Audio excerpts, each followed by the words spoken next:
This stage is for real achievements only. Sit down. The words hit like a slap across the entire gymnasium. Malik Carter stood frozen at the bottom step of the podium, his speech folded neatly in trembling hands. Behind him, his twin sister Malia clutched their shared valedictorian certificate, her eyes flicking between the microphone and the man who had just humiliated them, Principal Roy Beckman. The murmurs in the crowd began. Some parents clapped awkwardly, unsure if it was a joke. Others looked away. The twins had earned the top GPA in Jefferson High's history, both of them. They had studied every night, sacrificed parties, worked after-school jobs to help their mom. This was supposed to be their moment. Malik stepped back slowly, his lips pressed tight. Malia lowered her head, her curls shaking with restraint. In the front row, their mother stood up, her expression unreadable. The gym felt cold, the lights too bright, the silence too loud. Principal Beckman cleared his throat, his voice rising over the uneasy hush. "We have decided to feature a student more fitting for the image of Jefferson High. Thank you. That's all." Some students cheered. A blonde cheerleader with mediocre grades stepped up, took the mic with a grin. Malia whispered, "It was supposed to be us." Malik didn't answer. But from the balcony, a woman in a gray suit stood without a word. Her eyes narrowed. She held a slim folder bearing a crimson seal, and someone near her pressed record. Malik sat on the edge of the auditorium steps, his speech now crumpled in one fist. Malia hadn't said a word since they left the stage. She just stared forward, eyes glassy, lips sealed. Behind them, the ceremony dragged on, claps echoing like hollow slaps in a chamber of hypocrisy. A gust of cold air stirred as the door opened behind them. A man bumped into Malik while rushing toward the stage. The push wasn't violent, but Malik stumbled, catching himself on his hands. His folder flew open, and the contents spilled onto the polished floor. One paper fluttered face up, a letter on Harvard University stationery, with both twins' names in elegant serif print. Awarded, full academic merit scholarship, class of 2029. A gasp escaped from a student passing by.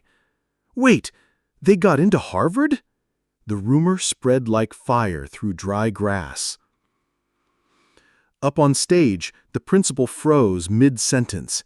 He had noticed the shift in energy, but it was too late. Down below, a sharp heel clicked against tile.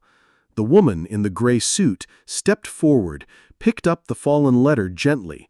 She didn't speak, only handed it back to Malik with a nod, then walked toward the front. Malia finally broke her silence. "That's Dean Callahan, from Harvard." The air changed. The students watched. Teachers leaned in. Something was coming, but no one could tell what. Malik brushed dust off the letter. Malia whispered, "Maybe we're not invisible after all." Dean Callahan stepped onto the stage without waiting for permission. Her presence alone hushed the crowd. She didn't look at the principal, only at the audience, then at the twins still seated near the steps. "I wasn't planning to speak today," she began, her voice calm but piercing. "But I witnessed something that cannot go unaddressed." Principal Beckman moved toward her, but she raised one hand, firm and immovable. "You denied two of the most accomplished students in this school's history the right to speak. I've come to correct that." She turned to the crowd, lifting the crimson-sealed folder. "Malik and Malia have each received a full academic scholarship to Harvard University, not because of optics, not because of charity, but because their brilliance demands it." Gasps erupted. Some students stood in stunned silence. The cheerleader stepped back, blinking. Dean Callahan turned to the twins. "The podium is yours." The crowd parted as Malik and Malia walked forward. Beckman tried to block them, but a teacher, Miss Patel, placed a hand on his shoulder. "Let them speak." Malia finally broke her silence with a voice steady from pain and pride. Malik ended the speech with a line they'd written together. "We didn't ask for the stage, we earned it." When they stepped down, the entire room was standing. Beckman slumped in his seat, silent. Dean Callahan handed the twins her card and whispered, "The world needs your voice."